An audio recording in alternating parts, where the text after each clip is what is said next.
আজকে আমাদের স্ক্রুটিনিতে অভিনব ভট্টাচার্যের যে নমিনেশনটা রয়েছে সেটি পাস হতে পারেনি। আর আমাদের অলরেডি যেটা 2 নম্বর মনোনয়ন দেওয়া ছিল সোমনাথ দত্ত, তিনার ক্যান্ডিডেটটা এখন অ্যাজ এ সাবস্টিটিউট, যদি একটা না হয় তাহলে সাবস্টিটিউট দেওয়া থাকে, তার সাবস্টিটিউটটা হয়ে গেছে, বেরিয়ে গেছে। তাই আমি আজকে আপনাদের কাছে এতদিন ধরে যা আমরা হেল্প পেয়েছি, মদত পেয়েছি, আশা করি আগামী দিনও এই মদতটা পাবো।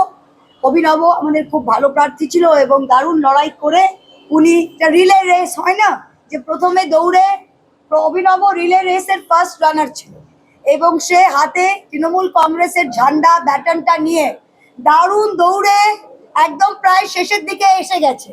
এখন সে সোমনাথকে সেই ঝান্ডাটা দিচ্ছে, সোমনাথ সেই ঝান্ডাটা নিয়ে ঠিক সেই স্পিডটা দৌড়ে লাস্টে আরেকটু বেশি দৌড়ে সেটাকে ক্রস করবে।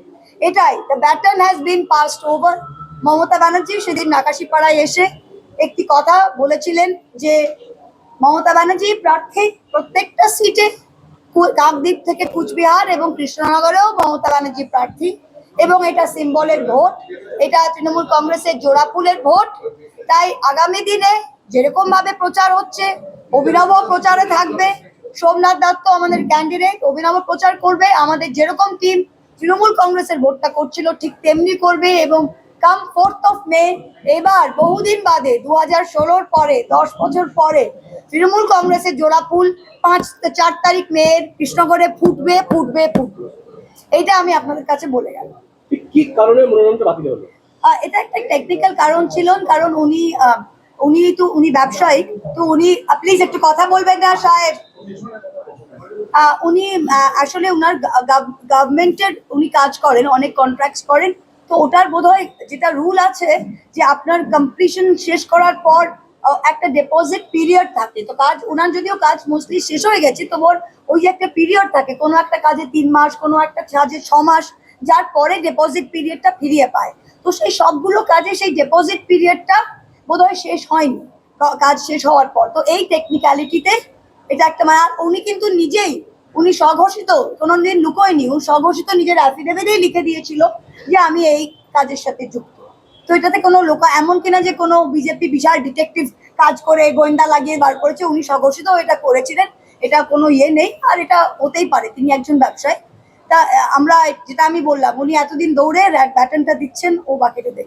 দলীয় যা নির্দেশ আছে, দলনেত্রীর নির্দেশ অনুযায়ী, মমতা ব্যানার্জি, অভিষেক ব্যানার্জির নির্দেশ অনুযায়ী জেলা সভাপতি, টাউন সভাপতি এবং আমাদের যারা মন্ডল অর্গানাইজেশনের সভাপতিরা আছে সকলকে নিয়ে, ওয়ার্ড প্রেসিডেন্ট, এক্স কাউন্সিলর, যারা আমাদের দলের অন্যান্য সিনিয়র নেতৃত্ব, তাদের সকলকে নিয়ে যেভাবে আমাদের প্রচারের রূপরেখা তৈরি হয়েছিল, যেভাবে আমাদের প্রার্থী অভিনব ভট্টাচার্য প্রচার করছিলেন, ঠিক সেইভাবেই আমরা এই প্রচার কার্য আগামী দিনে চালিয়ে যাব। এটা অ্যাকচুয়ালি মমতা ব্যানার্জি আগেও আপনারা শুনে থাকবেন, মমতা ব্যানার্জি সব সভাতেই বলেছেন যে 294টা আসনেই মমতা ব্যানার্জি প্রার্থী, নিজে প্রার্থী, আপনারা এটা দেখবেন না কে প্রার্থী। ঠিক সেই হিসাব করেই আমি আপনাদেরকে বলছি, সেই কথা অনুযায়ী বলছি যে এখানে অভিনব যা, সোমনাথ তাই, আমরা প্রত্যেকেই তৃণমূল কংগ্রেসের মমতা ব্যানার্জি সৈনিক। আমরা শুধুমাত্র এখানে একজন ব্যক্তি দাঁড়িয়েছি, কিন্তু আলটিমেট ভোট বা সরকার প্রতিষ্ঠার জন্য মমতা ব্যানার্জিকেই আমাদের যেতে হবে, তার হাত শক্ত করতে হবে। এখানে বলার কিছু নেই, এখানে আমি প্রার্থী আমার ক্যান্সেল হয়েছে। কৃষ্ণনগর উত্তর বিধানসভা কেন্দ্র তৃণমূল এবার প্রচুর করে জয়লাভ করবে। সোমনাথ দার আমি একসাথে কাজ করবো, জয়যুক্ত করবো কৃষ্ণনগর উত্তর বিধানসভা।